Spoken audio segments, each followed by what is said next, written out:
Good morning, people. The struggle is on. The hustle continues unabated. I hope you guys are doing good. Happy Tuesday, everyone. And yeah, it's time for me to make a drink.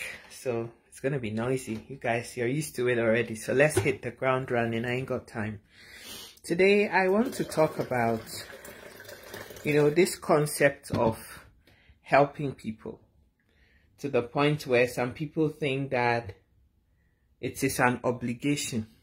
Whether you like it or not, you must help me. That syndrome. People give you this funny behavior and attitude as if you're obligated to help them because they are in trouble. Well, I didn't create the trouble for you. I want to tell you a story. And then we'll draw the valuable lessons from this story. You know me and stories. And I'll cut it short. So there's this woman that has 4 children living in Ghana. I always use Ghana. It could be anywhere. But she was living in Ghana. And she had 4 children. The father of the children had left. And she was on her own with her 4 children. They had nowhere to go. Somebody had mercy on her and put them in the garage of their house. So you know how in Africa people build houses, and the intention originally is to use the garage for cars, but ultimately the garage also becomes a space that can be used for anything else. So the house owner, was merciful or pitiful and gave the garage of the house to this woman and her 4 children. So, this woman is a hustler. She's doing whatever she can to keep her family afloat. She sells oranges, hawks oranges all day, and the little money she gets in profits, that's what she feeds her 4 children and herself with in somebody's garage. They sleep on the bare floor, like poverty is real. Anyway, so, throughout this hawking business, she finally meets somebody who loves her so much and, buys oranges even when there are no oranges to be bought, because this woman is at least making the effort to fend for herself and her 4 children.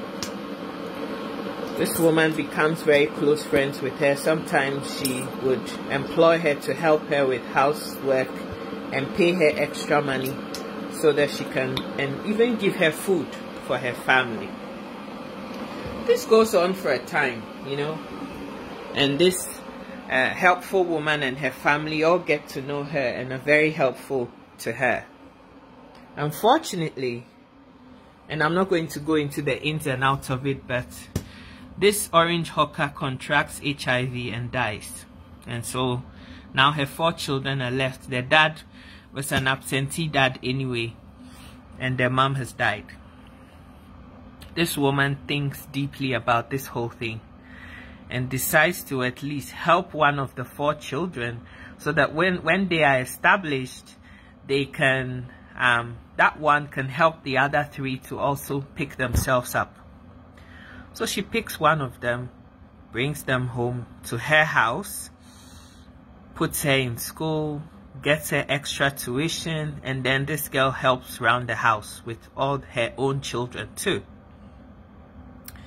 Long story short, this girl who has lost a mom and whose dad is not available, I'm not even sure that she knew who her dad was, goes to sleep with her teacher who is supposed to be teaching her in school, and gets pregnant.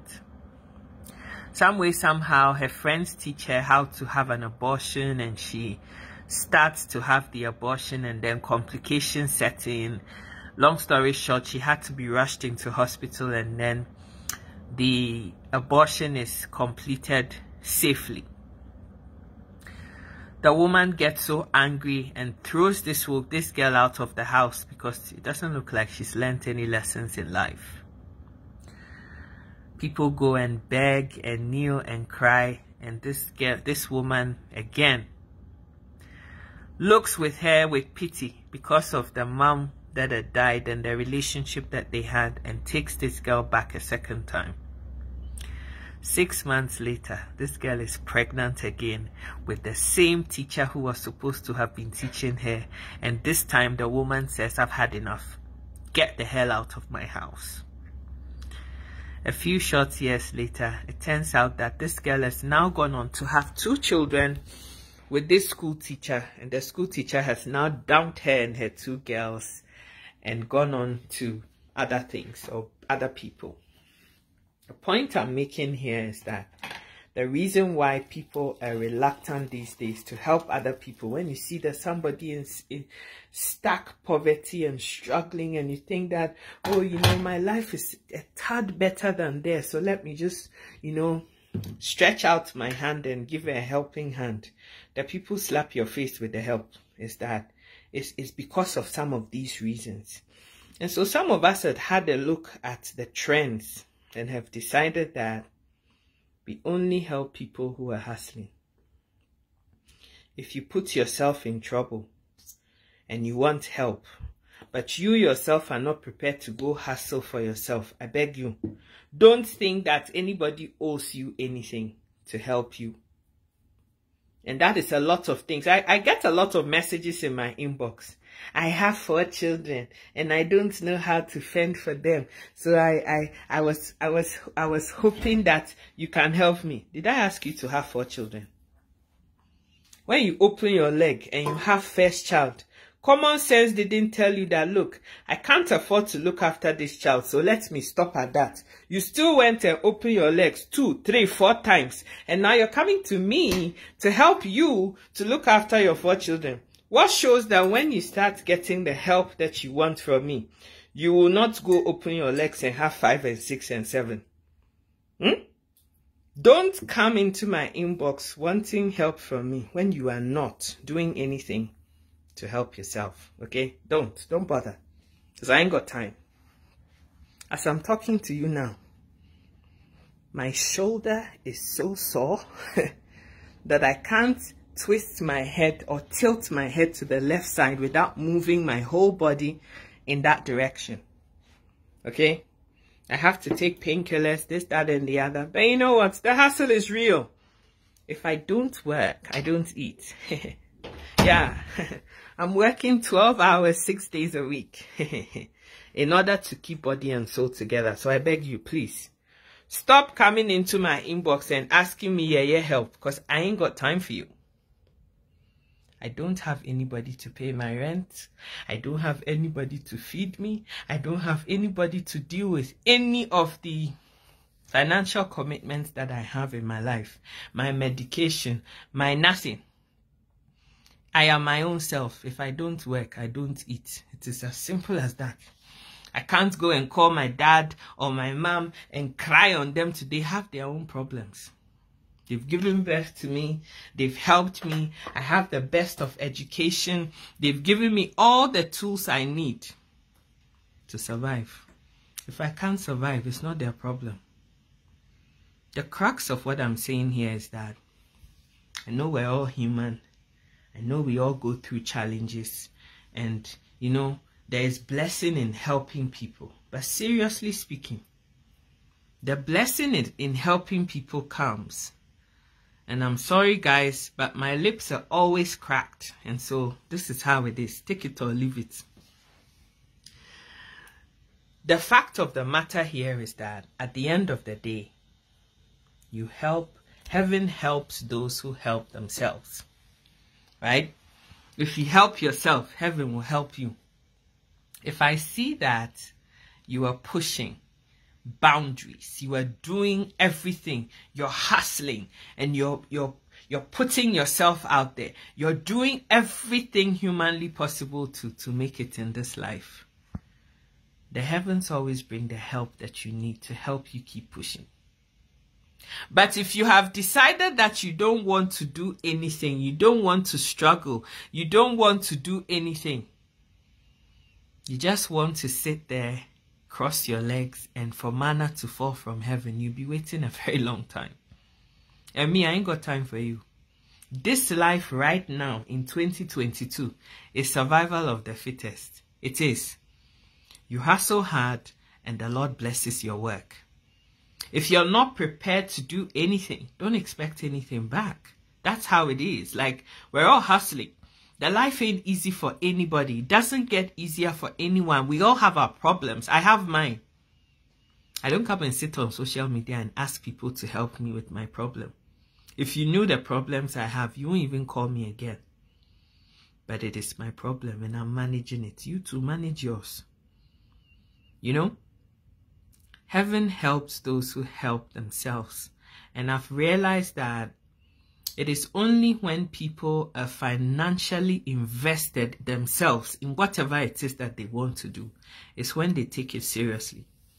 Take this pregnant girl, for example. When she got help, she didn't value it. If she had to work 12 hours, 6 days a week, and at the end of the week get paid 200 naira, 200 cedis, 50 cedis, 20 cedis, and then take some of that money to go pay for education, do you really think that she would have had time opening her legs for her own teacher? No. But because she had somebody who was stupid enough to use their money to pay school fees, buy her books, help her to study, and even get her an extra classes teacher to teach her, who ended up sleeping with her, she forgot where she came from. She had forgotten that in a short few years back, she was sleeping in somebody's garage on the plain bare floor. Now that the heavens had opened, and she now had a boys' quarter apartment to her own self with inside bathroom and toilet, self-contained toilet and bathroom, she'd forgotten where she came from. But where she was living, to go to the toilet meant you had to queue in public toilets in a line for 2 hours in order to use the bathroom. She'd forgotten all about that. And that is just human nature. When we're not invested in the thing that is going to move us forward, we take it for granted. Meet a man off the street and you think, oh, this man is so pitiful. Let me take him off the street and let me help him. As soon as you try to help him, he forgets where he's come from. He's forgotten where he has come from. And all of a sudden, as soon as you help him and he gets his footing, he'll tell you are not his class. You go and meet some other woman out there who is his class. But when he was down there in the dumps, when he was nothing, he didn't realize that he had a class. So guys, I'm pleading with you by the mercies of God. I'm not saying don't help other people, but we need to be circumspect about who we're helping. That is just the crux of it. Be circumspect about who you offer help to. Not everybody deserves your help. That is just God's honest truth. And as for this lip of mine, I don't even know what else to do to it anymore. It peels and peels and peels and peels. That is it. My love, it is tough love. You want to make it in this life, you hustle hard and you make it in this life. It is as simple as that. I love ya. Take care and God bless you. Ta-da!